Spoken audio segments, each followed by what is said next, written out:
Kazwai vana vaMwari, tinomuchingamidzai zvakare pakuenda mberi mukudzidza shoko raMwari.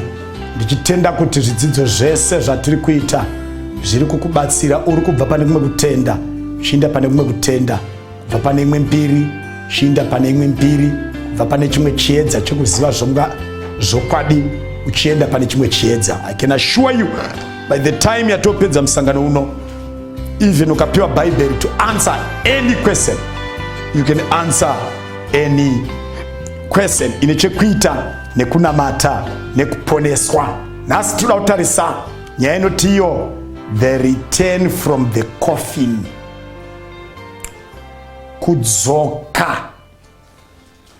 kudzoka kubva mubhokisi, mukofini, kudzoka kubva mubhokisi kana mukofini. Now tine vanhu vakawanda. I'll pick two, but of the two I'll compare them. Ndi Jesu na Josefa. We are not told kuti Jesu akaiswa mukofini. We are told kuti mutumbi wake wakaburutswa pamuchinjiko, akarepwa nemucheka, akandovigwa. Joseph, we are told kuti akaiswa mukofini. Saka zvinotevera kuti mukufa zvese zviri right. Vakakuisa mubhokisi, good, zvakanaka. Vakatadza kukuisa mubhokisi, kanovigwa usiri mubhokisi, it's too correct. Pana chakatomboipa ipapo. Nekuti biblically even vanokudzwa vakaita through those pass through those phases. Job chapter 14 verse 1. Nasti kupindura one of the greatest questions. Vamwe vanoti kana munhu akafa anaenda kudenga. Vamwe vanoti akafa ana chanoziva.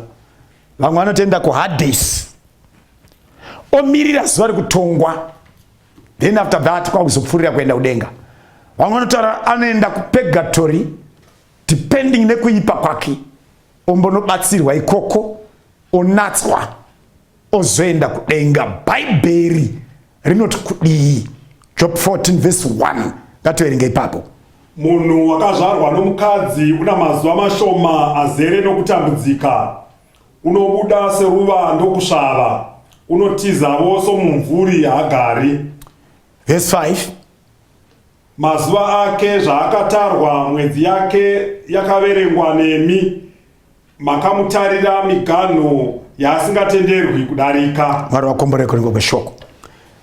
Now Job akararama patime yana Abraham, the time yakararama Job. He is one of the people vanotanga kutaura nezvekunyorwa kwezvinhu zvinobva kuna Mwari. Unonzwa chinzi zuva randakaberekwa risina kunyogwa mubhuku, ndisina kupiwa birthday. Ndi Job. Job ndinomudawo zvikuru. He was not a Jew. No, nekuti akararama muJew asati aveko.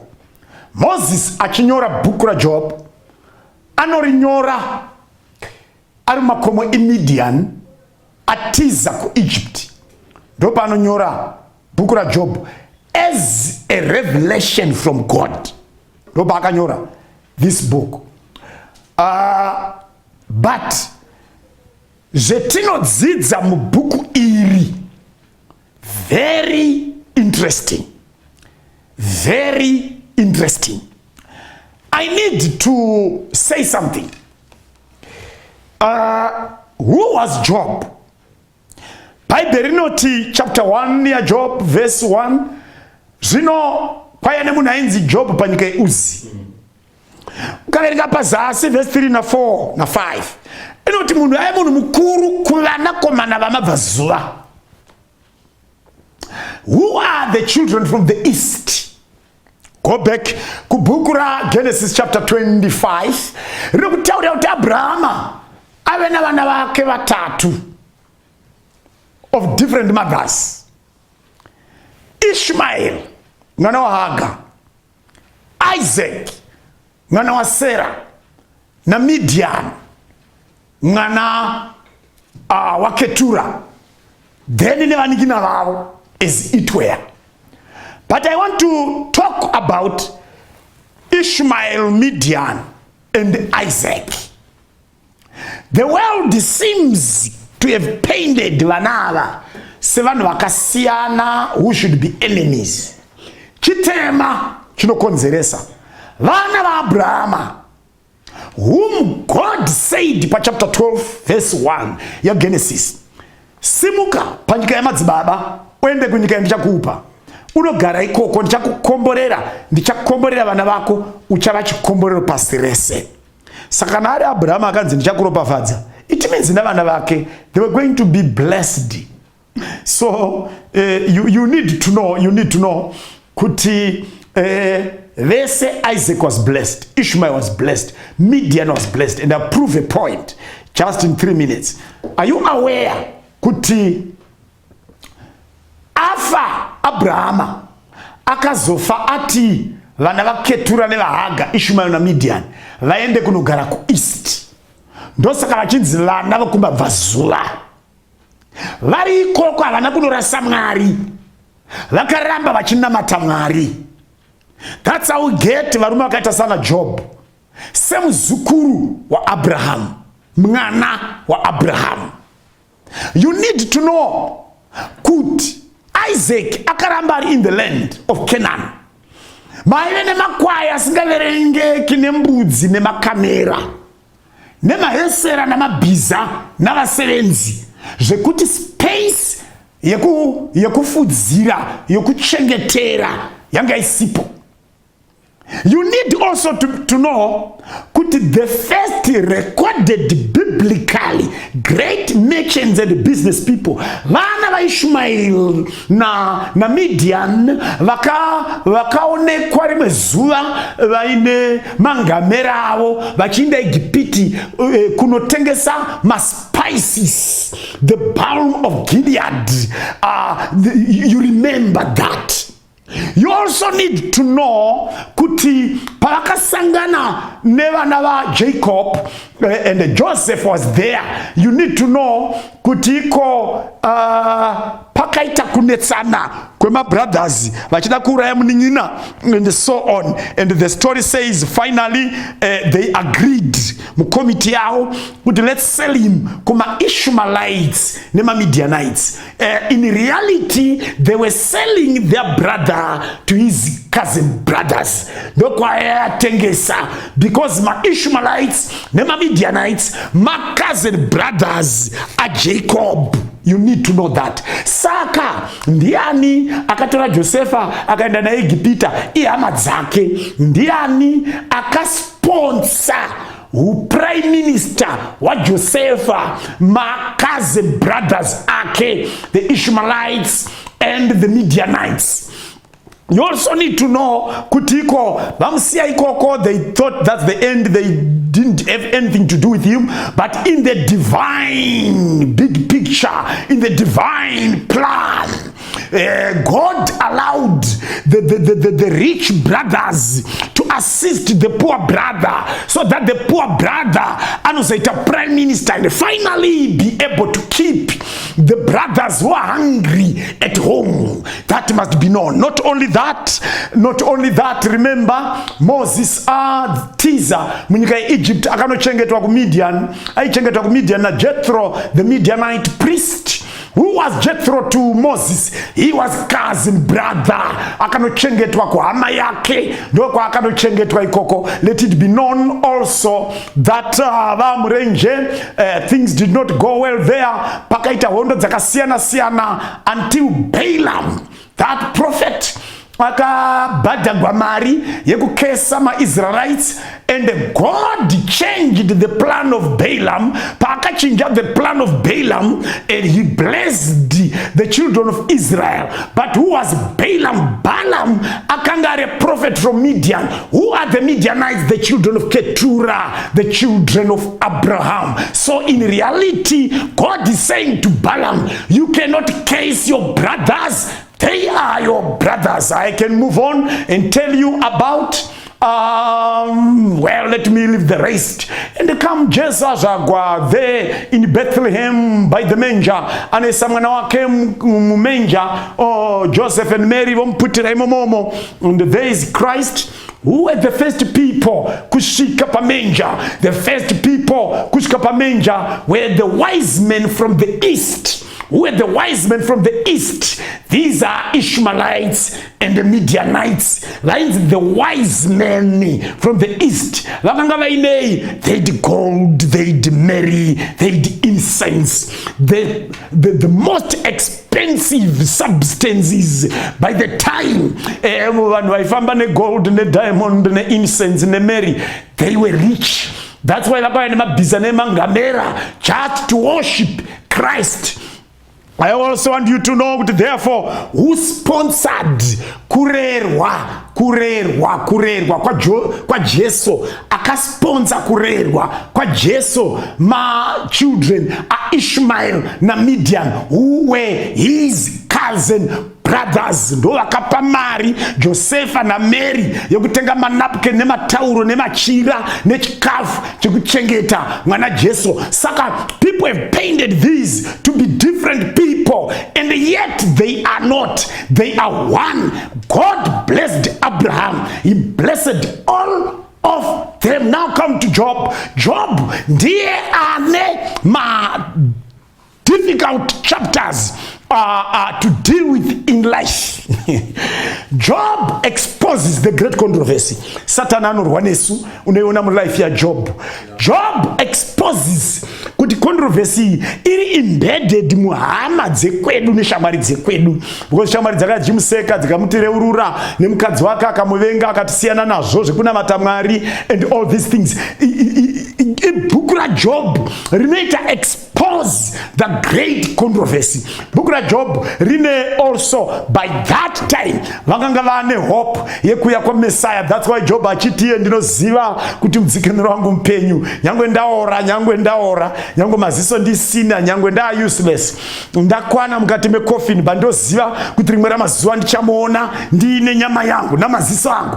By that time, this tribe of the Ishmaelites and the Midianites, they knew there is a king coming achaita kutese tuwane upenyu usingaperi. Ibhuku raJob rino answer beyond unreasonable doubt kuti iko chii chinoitika murufu, chii chinoitika kana munhu achinge afa. Also it tells you tinofa.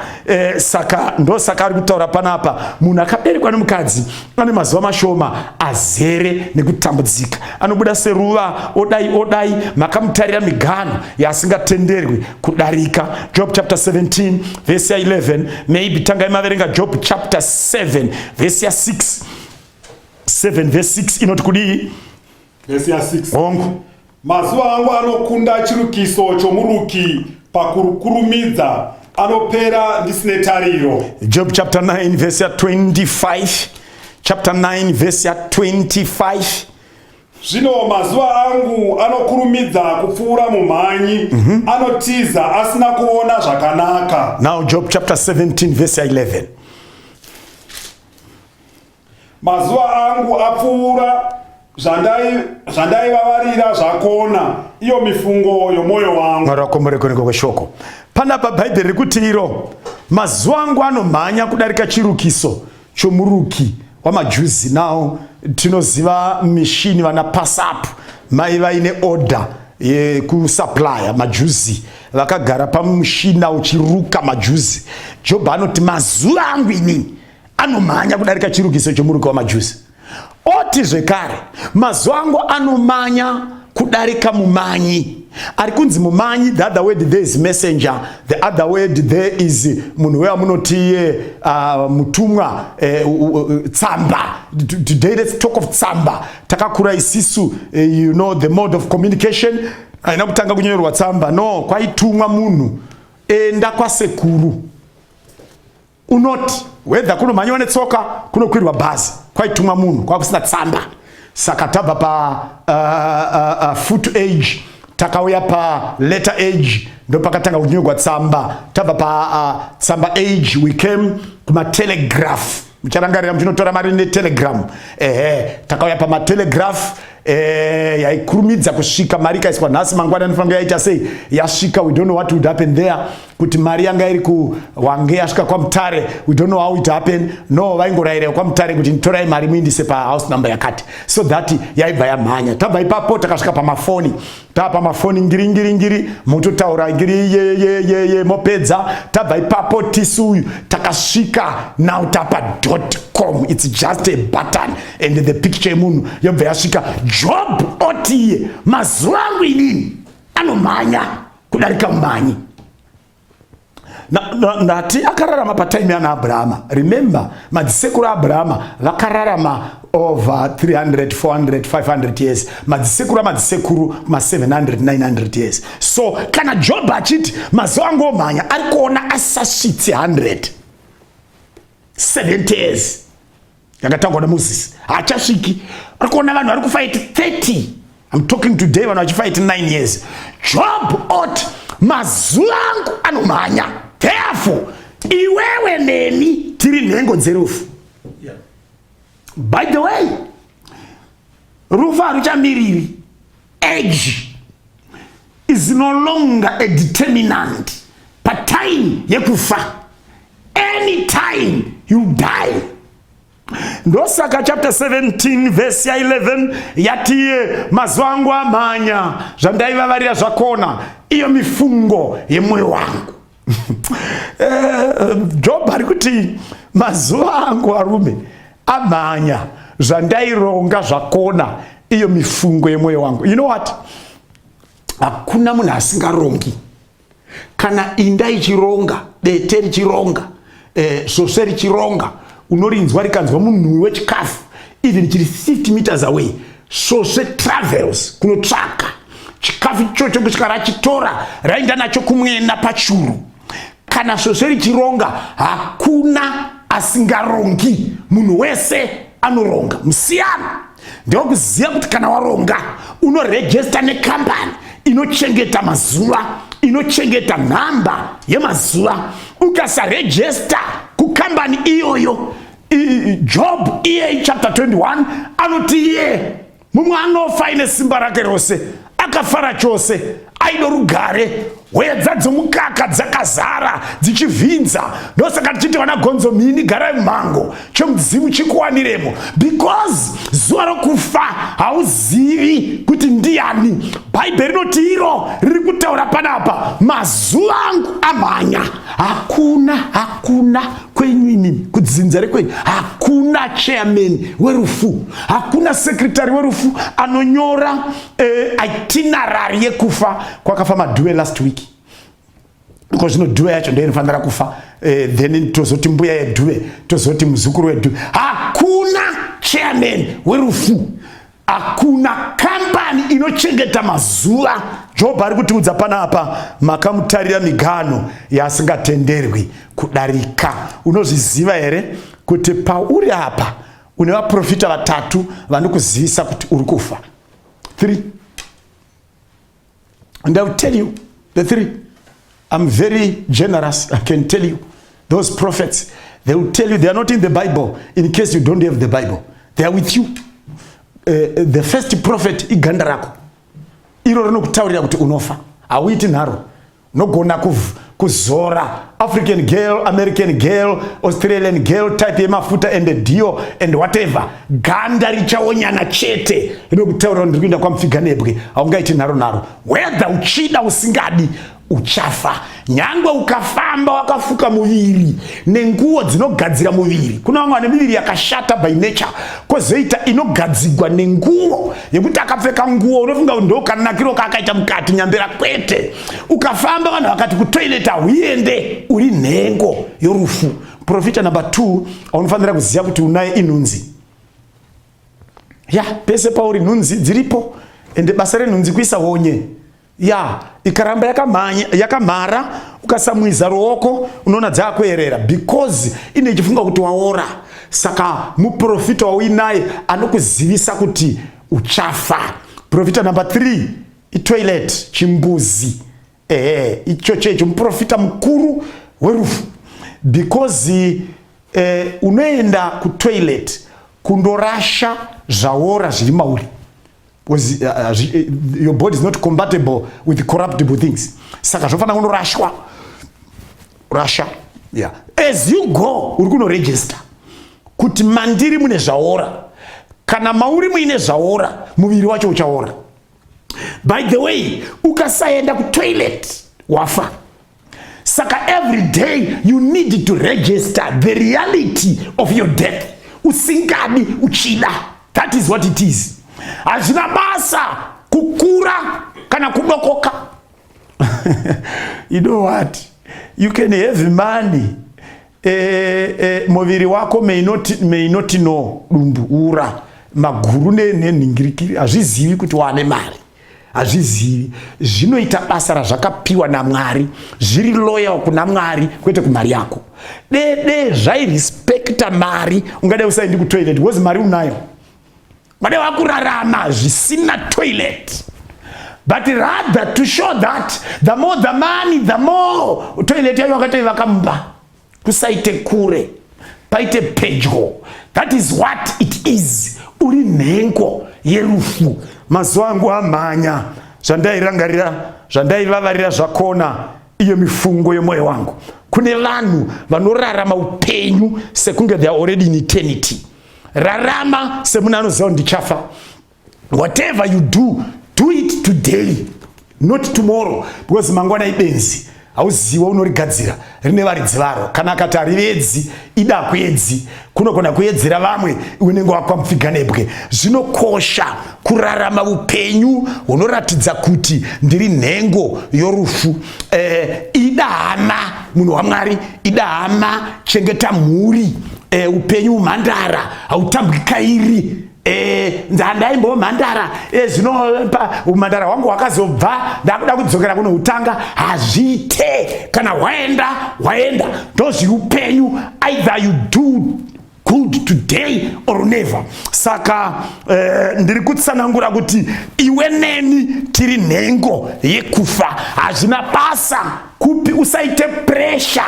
Uchafa zuva kana rasvika. Pasina pressure you die.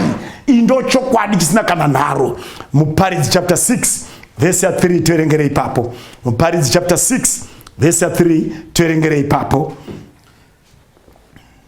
Kana munhu akabereka vana vane 100 akararama makore mazhinji, mazuva amakore ake akava mazhinji, asi mweya wake usingagutswi nezvakanaka, uye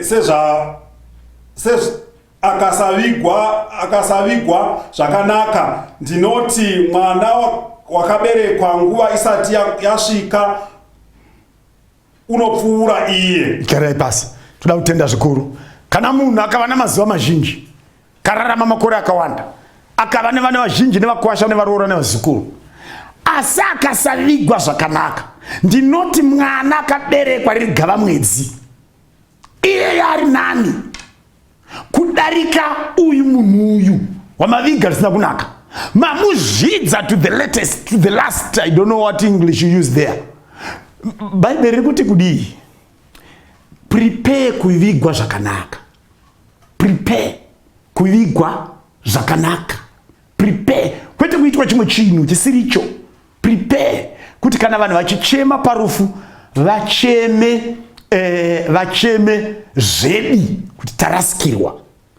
Zvakazarwa chapter 13 ichitaura inoti chapter 14 verse 13 inoti iyo vakafa vanofira munashe kubva iko zvinezvi vakaropafadzwa kuti mabasa avo avatevere. May the good works follow them. You know, I talk of Elisha whose bones akararamisa vakanga vari vapenyu. The good works must you follow. You know, I talk of Joseph akaunganidza vana vababa vake akufa, akavaudza kuti ndakufa. Haana kuvasiya maoko evanhu, akavasiya maoko aMwari.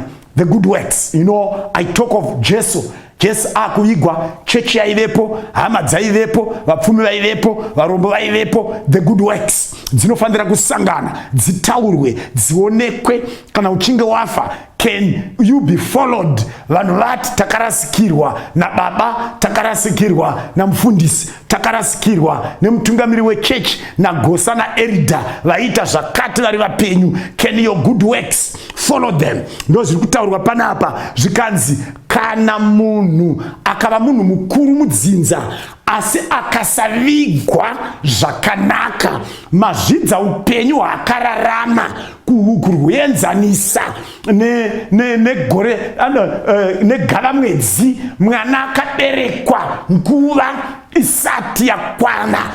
Neimwe nzira bhaibheri kuti iro rarama upenyu hunoita kuti uvigwe, zvinoratidza kuti there was someone here atakarasikirwa naye. Hatisiyei papapo. Muparidzi chapter 9 verse 5 na 6 and verse 10. Muparidzi chapter 9 verse 5 na 6 and verse 10. Toerengera ipapo. Nokuti vapenyu vanoziva kuti vachazofa, asi vakafa havana chavanoziva, kunyange nomubayiro havachina, nokuti havacharangarirwi rudo rwavo nokuvenga kwavo negodo ravo, zvose zvanguva zvapera hazvo. Havachino mugove nokusingaperi pazvose zvinoitwa pasi pezuva. Verse 10. Zvose zvinowana ruoko rwako kuti uzviite nesimba rako rose, nokuti hakune basa kana zano kana zivo kana uchenjeri pashiori kwaunoenda. Zvakanaka, tinotenda. Saka muparidzi Solomon ari kutaura panapa, vapenyu vanoziva asi vakafa havazivi. That statement is profound. Vapenyu vanoziva asi vakafa havazivi. As if it's not enough. Obva ati havachafaniri kurangarirwa. I like English. There is no need for memorial service for them. Verse 6 inobva yatiyo rudo rwavo nekuvenga kwavo negodo ravo zvose zvanguva zvapera hazvo. Now on that point you agree with the preacher kuti iko kana vasina chavanoziva. Verse 10 ichitiyo nokuti kushiori kwavanoenda hakuna basa kana zivo kana uchenjeri. It means munhu akafa haachaoni, munhu akafa haachanzwi, munhu akafa haachatauri, munhu akafa haachafembedzi kana kufema, munhu akafa haachagoni kufila kana asisaoni kana asisanzwi. Inga munhu asina meso bofu benyu rinoda kutungamirirwa wani. Maziso angu akakanganisika, handichaoni, inga ndoda kutungamirirwa wani nevanoona. What about akafa? Saka because afa haana chaachaziva, haana kunonzi aenda kwatonongedzera kuti akaenda kumusha, akaenda kudenga, akaenda kuHadesi, akaenda kuningi, haana, because the senses dzese, even the sixth sense yekunamata Mwari. Kuchinonetsa chi? Mapisarema 115 verse 17. Mapisarema 115 verse 17. Burukirai pairi toerengere tinzoti inoti kudii. 115 verse 17 verengai tinzwe inoti kudii. Verse 17. Ongo. Vakafa varumbidzi Jehovha, kunyange ani nani unoburukira kwakanyarara. Very good, Garepas. Vakafa varumbidzi Mwari. They've no system havasina mavari chinotaura naMwari, chinokommunicata havasina. But the basic line is vapenyu vanoziva, vakafa havazivi. Kana vasazivi havatozvizivi. Ndakazoigwa kumusha kwangu pachiru pandakanga ndataura, ndakazoendeswa nenu Grand City, ndakazonovigwa kumasvingo, haazvizivi kuti ndakapiswa muiri wangu ndadota. Haazvizivi izvozvo, haazvizivi, haana knowledge yazvo. And there is no, hapana chiri maari. There is no communication navapenyu. There is no communication naMwari. Pari kunzi pa verse 10, chese chinoona roko rwako kuti ruzviite, ita nesimba rako rose, nokuti kushiori kana kuti kuguva hakuna basa, hakuna zivo, hakuna uchenjeri kana waenda ikoko. Saka Bhaibheri kutoti panapa, kana uchishanda, shanda nhasi. Ndozvofunga uchazoshandira mhuri wafa. No, inoshandirwa today. Ndinoziva vana mai vazhinji vanoti kana ndafa ini muchazviona. ishungu. Muroma urambi kutaura izvezvo. Regai utaure kana ndafa muchazviona. Ngavazvione nhasi muri mupenyu. Zvichamungaite kana muchida kuti vazvione. Chiudzai Mwari, ndakanganisirwa mumusha muno. Ndakanganisirwa nevana vangu. Ndakanganisirwa naningi. Ndoda kuti revenge kana muchiwirirana naMwari, muwirirana uchiri mupenyu. Kana wafawo vakafa havana chavanoziva. Hauna chauchaziva. Rangarirai takadzidza chidzidzo chaitsanangura kuti kudenga kwakadzingwa ngirozi yakaziva nerimwe zita rokunzi Satani. Ngirozi iyoyo yadzingwa ndo ine mweya inouya sevanhu sehama dzakafa ichidzikopa kurarama kwadzaita dzichiri vapenyu, dzichitaura sezvaitaura baba wedu namai vedu. Isi tofunga kuti ndi baba. Bhaibheri riri kuti kana baba vangu vafa havana chavanoziva, vapenyu ndo vanoziva. Saka Bhaibheri harina basa kuti makafa muri so close zvakadii. Kana afa hasina chaanoziva. Ndo zviri kutaurwa neBhaibheri. Hakuchina basa, hakuna zano, hakuna zivo kushiori kwaunoenda. Hatisiyei papapo. Job chapter 7 verse 9 na 10. Job chapter 7 verse 9 na 10. Burukirai ipapo tiverengerei tinzwe. Sokupera kwegore nokunyangarika kwaro, saizvozvo munhu unoburukira kushiori haangazokwirizve, haangazodzokeri kumba kwake, nenzvimbo yake haingazomuzivi. Mwari wako mureko kweshoko. Sokupera kwegore nekunyangarika kwaro. Right? Whether you are talking gore, regore, cloud. Dzimwe nguva unomaona anomuka aripo. Ungozoti pati una kusina kana gore. Kuti aindepi hauzivi. Kana riri gore 1999 rakanyangarika achadzoki. Zvikanzi ndo zvinoita munhu anoburikira kuguva haadzoki futi. That's point number 1. Haadzokeri kumba. You need to underline the verse. Wakafa haadzoki kubva kuna vakafa. Number 2, haadzokeri kumba. Kune vanodzosa vakafa kumba. Hongu marituals nemaceremonies munoita. Asi Bhaibheri riri kuti kana ari akafa kumba haadzoki. Kune zvinogona kuuya kumba asi haasi wakafa. IBhaibheri radaro. Job 14 verse 21. Job 14 verse 21. Ngativerenge ipapo. Job 14 verse 21. Tuverengerei. Vana vake vanokudzwa iye asingazivi, vanoderedzwa asi iye haavoni vachiitirwa izvozvo. Mira ipapo. Vana vake vanokudzwa iye hazvizivi, vanoderedzwa asi haoni vachiitirwa izvozvo. Kutera kuti vapenyu havachengetwi newakafa, nokuti wakafa haoni zviri kuitika kuvapenyu. Haana kana communication, nothing. Haazivi on that part. Ngazvizikanwe kuti pane musiyano pakurarama kana uchirarama upenyu hwacho ndinhasi. Inzwai vana vaMwari, teererai zvakanaka.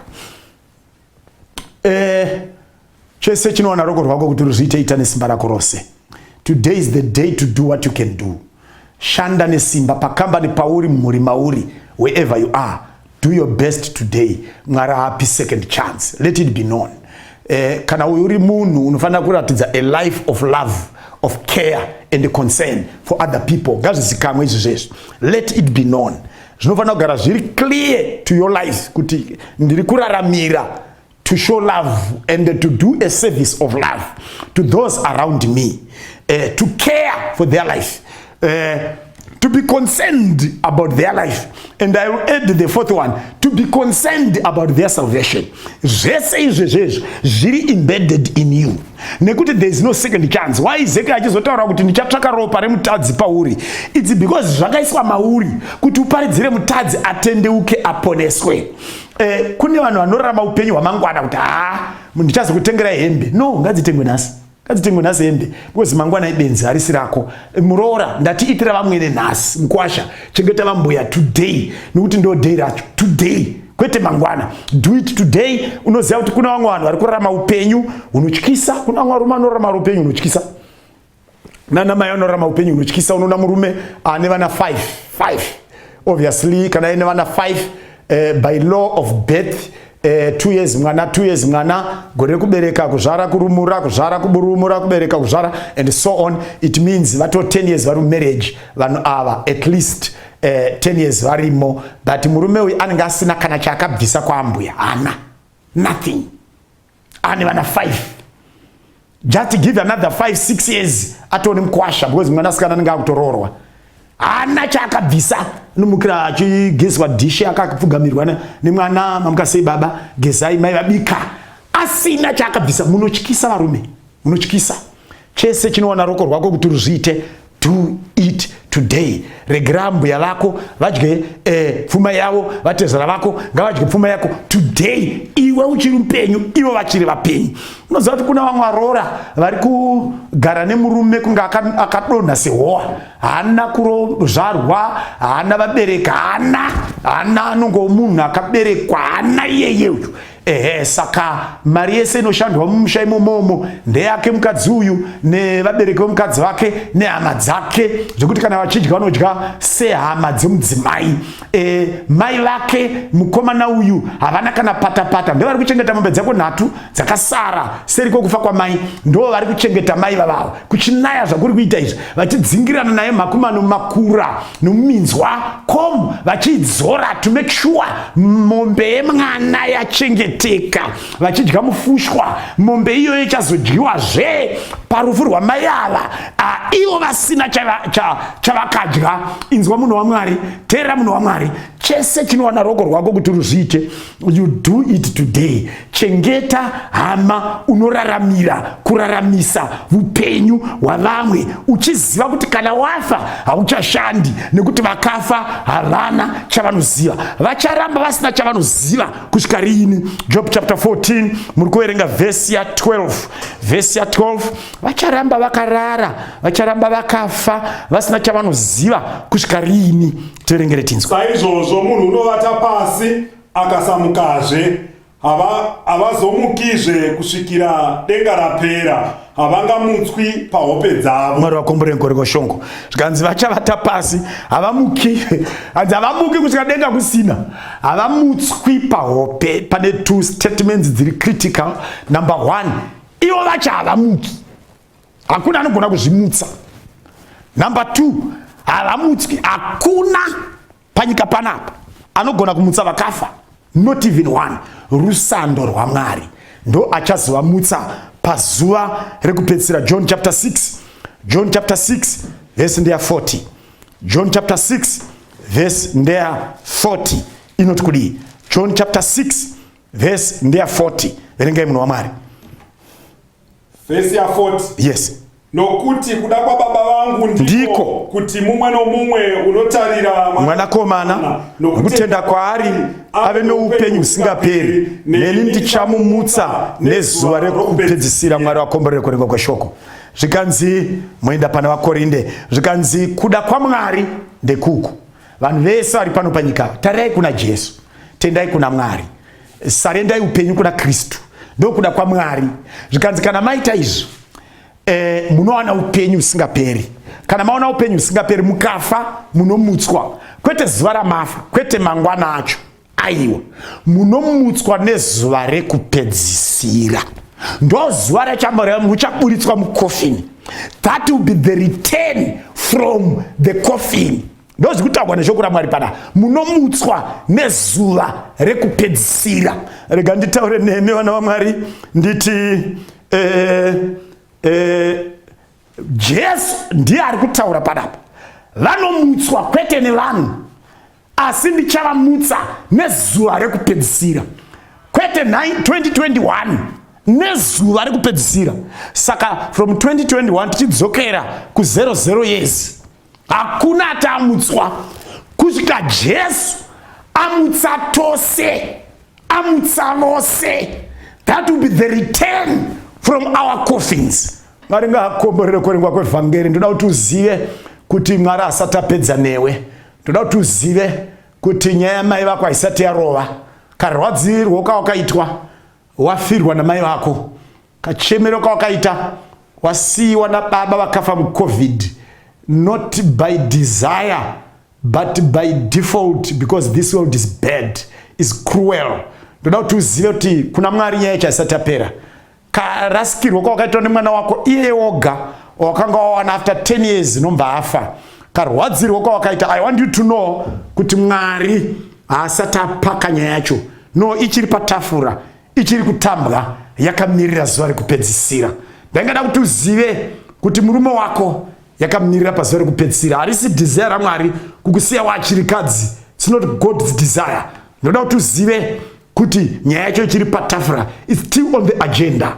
One of the days, pazuva rekupedzisira, Mwari achamutsa murume wako. Ndoda kuti uzive ega mwanasikana aikuchengeta mwese aive mapenzi, ndiye akafa mapenzi akasara. Nhasi wakukwangwaya iyoye bega. It's not God's desire kuti ambokupa anokuchengeta akutorera. Ndoda kuti uzvizive, it's not God's desire. It's there on the agenda. Rimwe ramazuva nezuva rekupedzisira vachadzoswa. I have this exhibit ndinayo because Job akadzoserwa vana vake vari 10 vakanga vafa. We don't know after how many days they were resurrected and given to him. Vawanda kudarika zvavakanga vari. Not only him, even Moses akafa akamutswa kwakafa. Ndine exhibit yekuti vakafa vanomutswa. Ndine idi rakadaro. Even Elijah akamutsa mwana wechirikadzi paZarefati. Ndine exhibit yekuti vakafa vanomuka nemiviri yavo. Elisha akamutsa mwana womukadzi womuShunemu, akamutsa akararamazve. Ndine exhibit yekuti vakafa vanomuka. Ndinozviziva. Jesu akamutsa mwana waJairus, akamutsa shamwari yake Lazarus, even Peter akamutsa Tabitha and Dorcas. Even Paul akamutsa Eutiko. Ndine exhibit yekuti vakafa vanomuka. Hazvina basa kwaita sei, iBhaibheri rataura, the dead shall resurrect. 1 Corinthians chapter 15 verse 51 inotaura the modus operandi. Verenga munhu waMwari, verenga munhu waMwari. Verenga munhu waMwari. Yes. Tarirai ndinokuudzai chakavanzika. Hatingavati tese, asi tichashandurwa tese. Pakarepo nokubwaira kweziso nehwamanda yekupedzisira, nokuti hwamanda icharira. Vakafa vachamutswa nokusaora, nokuti tichashandurwa. Nokuti ichi chinoora chinofanira kufuka kusaora. Chinofa chinofanira kufuka kusafa. Zvino kana ichi chinoora chafuka kusaora, nechichi chinofa chafuka kusafa, ipapo shoko rakanyogwa richaitika rinoti rufu rwakamedzwa nokukunda. Gara pasi munhu waMwari. Saka the modus operandi is clear. Makuva achazaruka. Miviri yobuda. Kana miviri yobuda, Mwari odzosera upenyu. Kana Mwari adzosera upenyu, ova zvekare mapofu namadhuve namamoyo. Kana zvadaro, chinoora chopfekedzwa kusaora, chinofa chopfekedzwa kusafa. Chii chinoora iganda iri rinofanira kupfekedzwa kusaora. Chii chinofa iganda iri namabhonzo aya anofanira kupfekedzwa kusafa. Kana apfekedzwa kusafa, ipapo shoko rakanyogwa richaitika rinoti rufu rwakamedzwa nekukunda. Haruchakundizve, hakunazve kune vamutswa, vachapfazve. Ipapo muvengi wokupedzisira achaparadzwa, ndiye rufu. Chaingava chidiso changu kuti nhasi uzive vese vakafa vakamirira kurira kwehwamanda. Kana ichinge yarira inomutsa vakafa, vachamuka vopfekedzwa kusaora. Then from there eternity begins here. Mwari vakuitire zvakanaka. Chingava chidiso chako here, kana ungafe unofanira kumuka panorira hwamanda. Mwari vakuitire zvakanaka. Chingava chidiso chako here, kurarama upenyu unofanira kuraramiwa.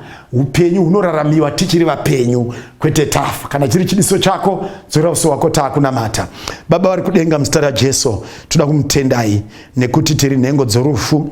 Kana tafa hapana chatichagona, hapana chatichaita, hapana chatichaziva. Tinomirira zuva rekupedzisira apo muchamutsa vakafa. Chidiso chedu kurarama upenyu hunoita kuti kwekupedzisira tizomutswa, kwete kurarama upenyu husingazomutswi.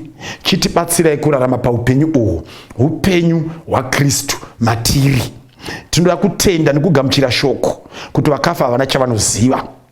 tuna kurarama upenyu hwekusava nekutsvaka vakafa, kurarama upenyu hwekumirira kumutswa pazuva rekupedzisira. Komborerai vana venyu, tinonamata muzita raJesu. Amen. Lina muponesi anoshamisa, anondishamisa ini, anondiwiga mubakore dombo, kunenzizidze rufaro, anondiwiga mubakore dombo, rinovisa nyota yese, awika upenyu murudo wake, ofukizane ruwako, anondifukiza ini. Nina muponesi anoshamisa, anorerutsa mitoro, anondimisa handi zoteneki, niye anondipa simba, anondiwiga mubakore dombo, rinovisa nyota yese, awika upenyu murudo wake, ofukizane ruwako, anondifukiza ini. Nguwa zese anondikomborera, ndozaza nembiri yake, mbiri kuna mwarindo muimbiro, ndiye mununuri wangu, anondiwiga mubakore dombo, rinovisa nyota yese, awika upenyu murudo wake, ofukizane ruwako, anondifukiza ini. Kutinda feka mirindo sokwira, tokumba naye makore, rupone sorudo runo shamisa, toimba tese kulenga,